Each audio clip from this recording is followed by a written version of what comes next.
अंतर बहुत छोटा सा है, लेकिन ध्यान से समझिएगा। रावण को ज्ञान का अभिमान था और प्रभु श्री राम को अभिमान का ज्ञान था। नमस्ते दोस्तों, मैं हूं आरजे कार्तिक। एक ऐसी कथा जिसके बारे में महर्षि वाल्मीकि जी की रामायण में बात नहीं हुई है, गोस्वामी तुलसीदास जी की रामचरितमानस में भी बात नहीं हुई है, लेकिन महर्षि कंबन की जो ईरामावतारम है उसमें इस कथा का वर्णन है। रावण के बारे में कहा जाता है कि रावण शिव भक्त था, विद्वान था।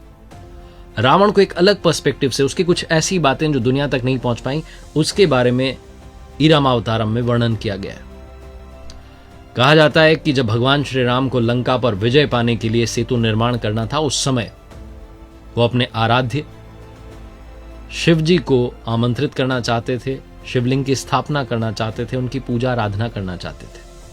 तो उन्होंने यज्ञ कराने का संकल्प लिया और इसके लिए उन्हें किसी आचार्य की, किसी पंडित पुरोहित की जरूरत थी।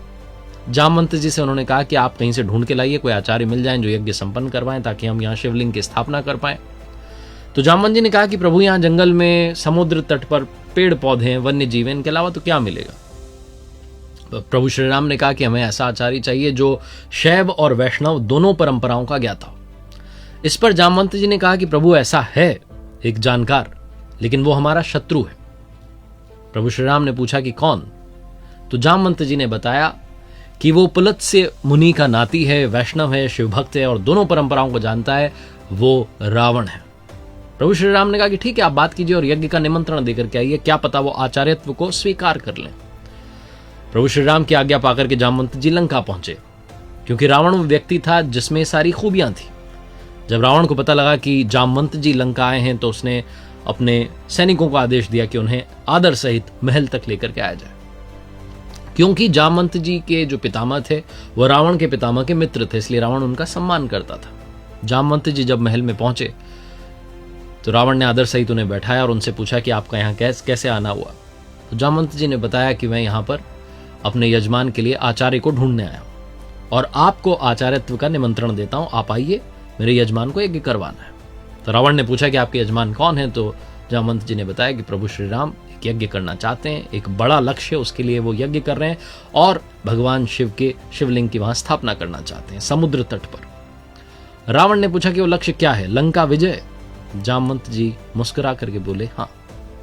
रावण ने कहा ठीक है, मैं अवश्य आऊंगा, क्योंकि आप मुझे आचार्यत्व का निमंत्रण देने आए, तो आप चिंता मत कीजिए, ये आचार्य वहां आएगा और यज्ञ संपन्न करवाएगा। जामवंत जी को विदा करने के उपरांत रावण खुद अशोक वाटिका में पहुंचा और साथ में अपने सेवकों को आदेश दिया कि आवश्यक सामग्री जो है उसका संग्रह कीजिए।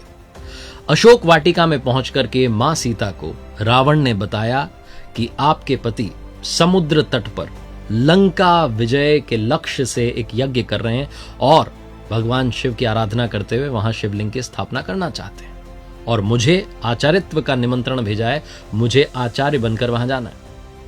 और अब आचार्य का कर्तव्य होता है, जिम्मेदारी होती है कि जो यजमान के पास सामग्री नहीं है वो उस तक पहुंचाए। बाकी सामग्री संग्रह करने के लिए तो मैंने सेवकों को बोल दिया है, लेकिन बिना अर्धांगिनी के यज्ञ अधूरा रहेगा, अनुष्ठान अधूरा रहेगा, आपको भी चलना होगा। विमान तैयार है, आप आकर के बैठ जाइएगा, लेकिन याद रखिएगा वहां भी आप लंकेश के ही अधीन रहेंगी।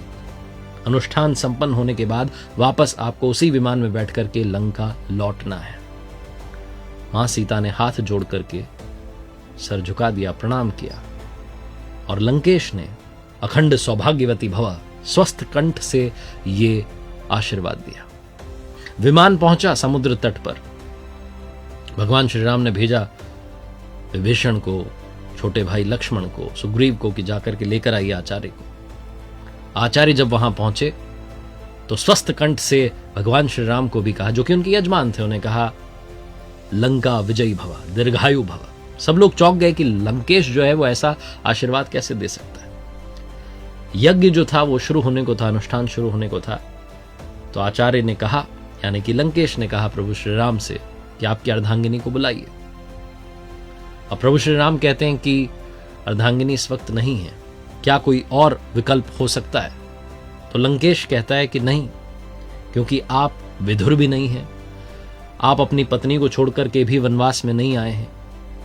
चिंता मत कीजिए, आपकी अर्धांगिनी वहां विमान में बैठी हैं, उन्हें आदर सहित यहां लेकर के आइए। मां सीता आई, प्रभु श्री राम के बगल में बैठी, अनुष्ठान संपन्न हुआ और अंत में जब दक्षिणा की बारी आई तो प्रभु श्री राम ने अपने आचार्य से, जो कि लंकेश दशग्रीव था, उससे कहा कि दक्षिणा में मांगिए, आप क्या मांगना चाहते हैं। जितने आसपास खड़े थे सबको डर था कि कहीं ये ना मांग ले लंकेश कि अब प्रभु श्री राम वापस अयोध्या लौट जाए। लेकिन रावण ने कहा कि बस दक्षिणा में यही मांगना है कि जब आचार्य की मृत्यु हो तो यजमान सम्मुख उपस्थित हों। और वही हुआ। जब रावण की मृत्यु हुई तो प्रभु श्री राम वहीं थे। रावण को उन्होंने अंतिम दर्शन दिए। ये रावण के बारे में ऐसी कथा जिसका वर्णन महर्षि कम्मन की रामावतारम में है।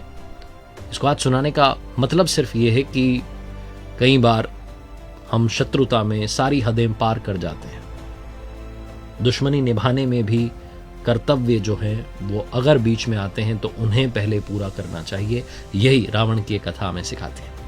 रावण जो कि विद्वान था, ज्ञाता था, उसके जीवन से जुड़ी हुई कुछ ऐसी कथाएं जो हमें समझाती हैं कि रावण चाहे जितना भी बुरा था लेकिन उसमें कुछ अच्छाइयां भी थी।